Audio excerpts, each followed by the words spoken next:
Hello, Sula here from MistyHilltops.com. Thanks for stopping by.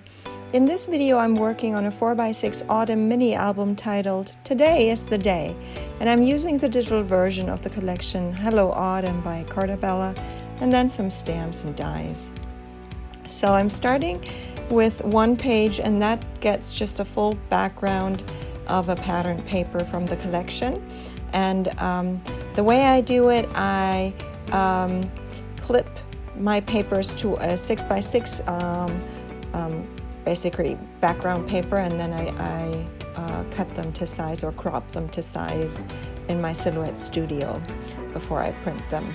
And then these are some butterflies that I have in my stamp stash with some corresponding dies. And then this is a book plate that comes from the Tim Holtz Chapter 3 collection. And so I'm taking one of my stamps, Today is the Day, that fits into that size book plate there. It's a die cut set that I have. So anyway, these are still preparation things that I'm doing for this page, and I'm setting it aside, so the stamp aside, so it can dry a little, because stamps do need a little time to dry. And then I have this piece of ribbon that I want to put across the page there, and so I glue it on the back, because the back side, the way I'm planning this album is there will be a binding, and so I will just glue back to back the pages together with the binding in between. And so I don't mind having things on the back side of my pages because they will be covered. But I also didn't want that ribbon to stick off the page or pop off the page too far, so I am also putting a little bit of glue, using one of my toothpicks there, putting a little bit of glue. I don't want it to be full-on glued, because I didn't want any sort of glue to shine through that ribbon, and I wasn't sure if that was going to happen when it's dried. I haven't tried it that way. So anyway, then I have this piece of red cardstock, and it's pretty much the same hue that the ribbon has, and so that one goes is a matte, but I made sure it was slightly bigger than the photo, so that I can still have something, because that background paper is so busy. I love it.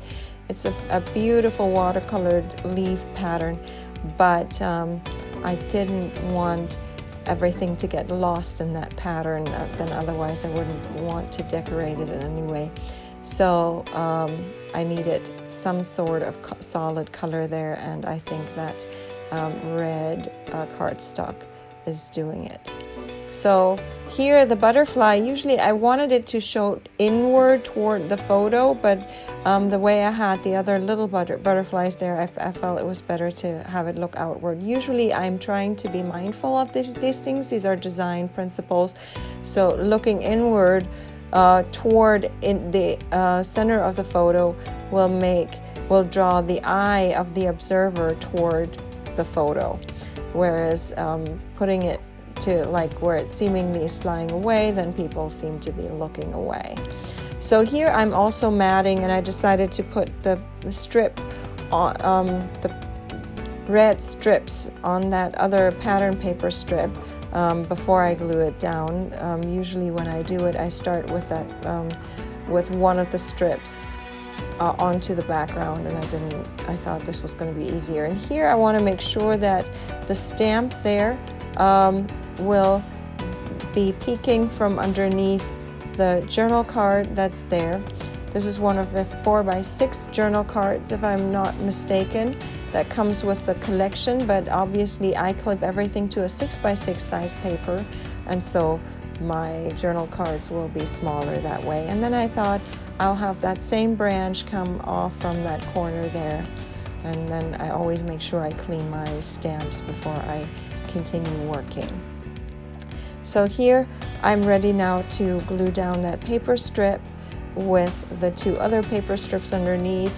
I have a lot of smaller paper strips left over, so rather than I'm taking a big paper strip. I just use the smaller paper strips to each side, and that does the job just as well without me having to use a bigger piece of paper, because I have lots of smaller narrow pieces of paper, and so I can use those up before starting to use bigger pieces of paper. So, and then I had to decide where to put that book plate, and then I start to decorate this part of the page as well a little more. I have some embellishments that for example, the sleeve there, I used my silhouette to cut it out, and then I ran my silhouette all around the edges. And I have a tutorial that shows you how you can get perfect print and cuts with the silhouette. And so I can link you up in the description box below so you can find that tutorial if you're interested in how to get perfect prints and cuts with my silhouette. It works almost every time perfectly, and so I'm very happy with that method, and I've been using it for many years. Here's another flower that I had been lying around on my desk. So this is my page done. I'm going to leave you with some more close-ups. I hope you enjoyed this video. Give it a thumbs up if you did. Consider subscribing, and I hope you have a great day. Thanks for watching. Bye.